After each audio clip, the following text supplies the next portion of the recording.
இமாம் இப்னுல் ஜௌஸி ரஹ்மத்துல்லாஹி அலைஹி அவர்கள் கூறுகிறார்கள், சில நேரங்களில் வயது முதிர்ந்த ஒருவர் கேவலப்படுத்தப்படுவார். எந்த அளவுக்கு என்றால் மனிதர்களின் உள்ளங்களே அவரை பார்த்து இறக்கப்படும். ஆனால் அதற்கான காரணம் அவர் வாலிப காலத்தில் அல்லாஹ்வுடைய ஹக்களில் கட்டளைகளில் பொடுபோக்கு செய்ததுதான் என்பதை அவர் அறிய மாட்டார்.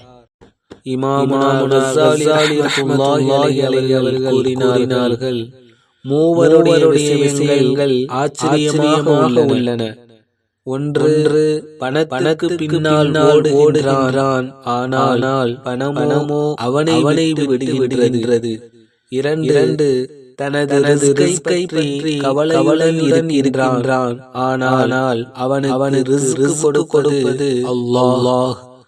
மூன்று, மாளிகைகளை கட்டுகிறான், ஆனால் அவனது தங்குமிடமோ கபராக இருக்கிறது. ஹஸ்ரத் லுக்மான் அலைஹிஸ்ஸலாம் அவர்களிடம் ஞானத்தை எவ்வாறு பெற்றுக்கொண்டீர் என வினவப்பட்டது.